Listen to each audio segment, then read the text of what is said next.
ಈ ಕತೆ ಗಾಂಧೀಜಿಯವರ ವ್ಯಕ್ತಿತ್ವ ಎಂಥದ್ದು ಅಂತ ತೋರಿಸುತ್ತೆ.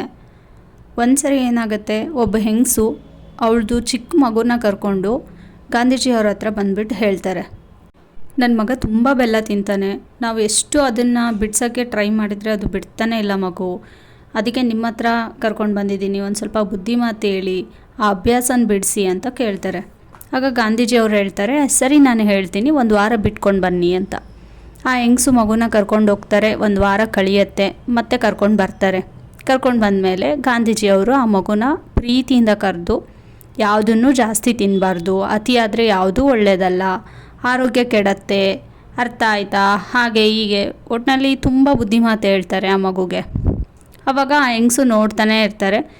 ಅವ್ರಿಗೆ ಒಂದು ಮೈಂಡಲ್ಲಿ ಓಡ್ತಾ ಇರುತ್ತೆ, ಇವರು ಈ ಮಾತನ್ನ 1 ವೀಕ್ ಮುಂಚೆನೇ ಹೇಳ್ಬೋದಿತ್ತಲ್ಲ ಅಂತ. ಅವರು ಕ್ಯೂರಿಯಾಸಿಟಿಗೆ ಮತ್ತೆ ಕೇಳ್ತಾರೆ, ನೀವು ಹೋದ ವಾರನೇ ಹೇಳ್ಬೋದಿತ್ತಲ್ವ ಇದನ್ನು, 1 ವೀಕ್ ಏನಕ್ಕೆ ಕಾಯಿಸಿದ್ರಿ ಅಂತ.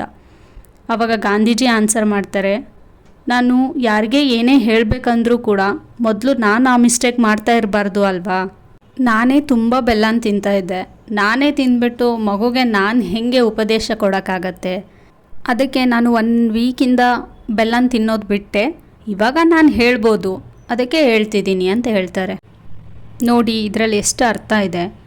ಬಟ್ ನಾವೇನೂ ಫಾಲೋ ಮಾಡಲ್ಲ, ಬೇರೆಯವ್ರಿಗೆ ಸರಿಯಾಗಿ ಪ್ರವಚನ ಕೊಡ್ತೀವಿ. ಯಾರೂ ಪರ್ಫೆಕ್ಟ್ ಅಲ್ಲ, ಯಾರೂ ಪರ್ಫೆಕ್ಟ್ ಆಗೋಕ್ಕೂ ಆಗಲ್ಲ. ಬಟ್ ಆದಷ್ಟು ಒಳ್ಳೆ ರೀತಿಲಿ ಇರೋಕ್ಕೆ ಟ್ರೈ ಮಾಡಬೇಕು. ನಾವು ಬೇರೆಯವ್ರಿಗೆ ಏನಾದರೂ ಹೇಳೋದಕ್ಕಿಂತ ಮುಂಚೆ ನಾವು ಅವ್ರಿಗೆ ಏನು ಹೇಳಕ್ಕೆ ಹೋಗ್ತಾ ಇದ್ದೀವಿ ಆ ಮ್ಯಾಟ್ರಲ್ಲಿ ಕರೆಕ್ಟಾಗಿದ್ದೀವಾ ಅಂತ ಯೋಚನೆ ಮಾಡಿ ಆಮೇಲೆ ಬೇಕಿದ್ದರೆ ಸರಿಯಾಗಿ ಹೇಳ್ಬೋದು.